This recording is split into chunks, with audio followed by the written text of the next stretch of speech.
O Ministério Público Federal solicitou a cassação das concessões da Jovem Pan por conta de toda a campanha sistemática de desinformação do grupo nos últimos tempos. A decisão do Ministério Público é uma decisão correta porque existem regras. A Jovem Pan, ela é uma concessão pública, portanto tem função social. E quando a emissora propaga notícia falsa, essa função social acaba se perdendo.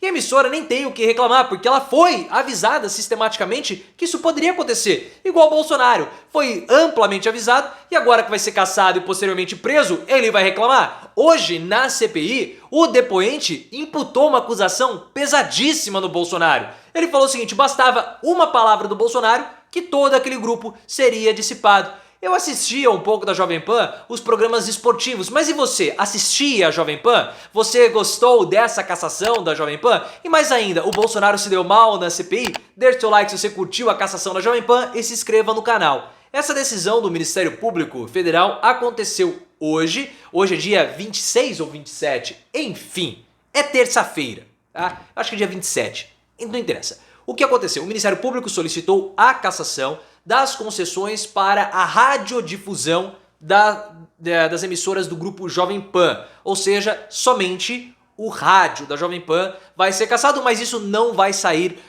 do ar agora, tem que passar por todo o processo, todo o trânsito e julgado. Os canais da Jovem Pan, tanto aqui nas plataformas digitais, nas redes sociais e na televisão fechada, vão permanecer porque não é uma concessão pública. Portanto, não existem obrigações obrigações legais, constitucionais, como todas as concessões públicas possuem. A justificativa do Ministério Público foi uma justificativa muito coerente, porque o Ministério Público afirmou que a Jovem Pan, ela se aliou ou teve um alinhamento sistemático a essa campanha de desinformação que aconteceu num período no final de 2022 até o início do ano de 2023. A gente sabe tudo que a Jovem Pan fez, principalmente propagando notícias falsas a respeito do segundo turno e a respeito da vitória do Lula diante do Bolsonaro, com ataques sistemáticos ao TSE, com ataques sistemáticos também ao STF e ministros do Supremo. A Jovem Pan, pelo fato dela ter comentaristas ali, jornalistas, não sei se formados ou não, ela passa um respaldo nas suas informações, porque não é um Bolsonaro que está falando, mas sim um profissional pago na emissora. Uma emissora de grande alcance, uma emissora popular, e se está sendo divulgado no rádio, portanto, é verdade. Ou seja, dessa forma, há uma quebra da função social que é informar. A Jovem Pan, ela desinformava. E por isso ela vai ser multada em aproximadamente 14 milhões de reais. Isso, na verdade, é uma indenização pelos danos provocados à sociedade e, principalmente, vai ter que fazer inserções ao longo dos próximos meses, corrigindo aí, passando informações apropriadas.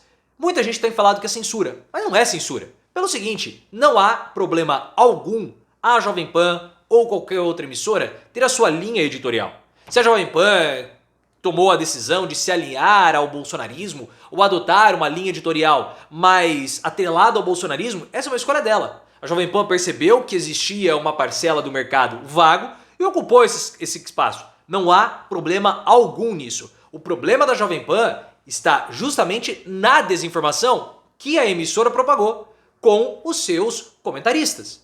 Sistematicamente houve esses ataques, muito antes até do período da disputa, do segundo turno. Ou nós vamos esquecer na pandemia o que o Adrilles Jorge falava no programa Pânico, o que aquele tonto do Samidana ficava falando também no programa Pânico. Samidana é alguém formado na GV?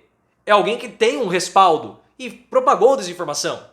Muitas pessoas acabaram contraindo a doença e acabaram perdendo também as suas vidas por conta das desinformações da Jovem Pan. Isso acaba ferindo, por óbvio, a concessão pública e a função social da emissora, que é informar.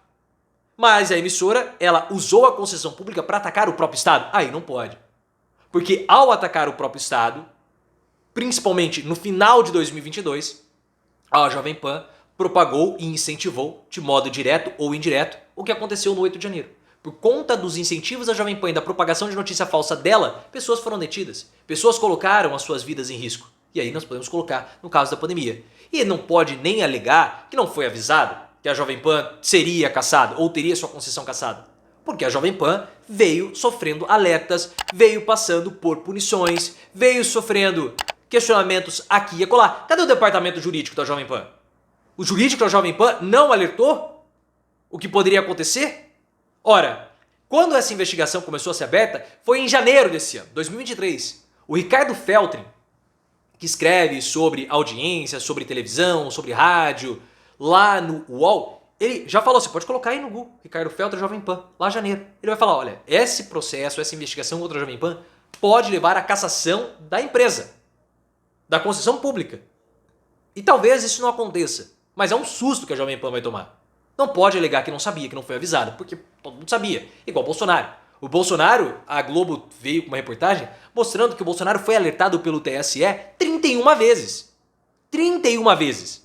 E quando ele fez dos ataques às urnas que ele estava fazendo, e quando ele fez aquela reunião que vai caçá-lo no julgamento, está começando hoje, vai terminar na próxima quinta-feira, possivelmente, né? Quando ele fez aquela reunião com os embaixadores, ele já estava sendo investigado há um ano. Há um ano. Ele foi alertado. Todo mundo alertou o Bolsonaro. Mas Bolsonaro, a Jovem Pan, todos eles, esses bolsonaristas, parece que eles achavam que eles estão acima da lei. Estavam acima da lei. Eles apostaram na impunidade. Eles foram para o banditismo apostando na impunidade, porque eles acharam que nada poderia acontecer com eles, mas eles vão ser punidos. A Jovem Pan vai ser punida, pode ser que ela não perca a concessão pública, mas vai ter que pagar multa, vai ter que fazer inserção, vai ter que passar por toda essa humilhação, vai ter que reformular grade, vai perder, porque o Ministério Público também solicitou que a Jovem Pan não esteja apta para receber propaganda estatal, então vai perder dinheiro. O Bolsonaro vai passar por todo o dissabor de ser condenado e ser preso futuramente. Eles foram avisados. E a CPI de hoje mostrou isso também, que o Bolsonaro foi alertado. O depoente foi o coronel Jean Lawand, que foi aquele coronel que teve as mensagens trocadas junto com o Mauro Cid. O Jean Lawand, ele falou que foi aquele que incentivou, não, o Bolsonaro tem que ir lá, dar um golpe, coisa do tipo, lá faltou a palavra do Bolsonaro. E ele se justificou de um modo muito esfarrapado, mas imputando culpa no Bolsonaro. Ele falou o seguinte, não, o que eu estava tentando fazer não era convencer o Mauro Cid a convencer o Bolsonaro a dar um golpe de Estado. O que eu estava tentando fazer era convencer o Mauro Cid a convencer o Bolsonaro a dissuadir os manifestantes que estavam nos quartéis, que estavam fazendo o bloqueio nas estradas. Porque o Bolsonaro, nas palavras do Lawand, teria poderes para apaziguar a situação e mandar todo mundo para as casas. Isso são as palavras dele. E ele está correto. Todo mundo sabe, todo mundo sabia à época também que o Bolsonaro tinha poderes para dissuadir os seus membros, para dissipar aquela população. Aquelas pessoas que estavam nos quartéis, ele falou, acabou mesmo, vão todo mundo embora, vão para suas casas. Mas ele ficou com medo. Ele ficou com medo de perder a postura dele do mito, de ser visto como um arregão, e quando ele precisasse da população, dos seus aliados, dos seus apoiadores para irem às ruas protestarem contra a prisão dele, ele ficou com medo de perder essa gente. Por isso que ele tentou fugir para os Estados Unidos. E ele voltou ao Brasil porque ele ficou com medo de ser preso nos Estados Unidos, porque mais coisas surgiram depois. Então, todo mundo sabia.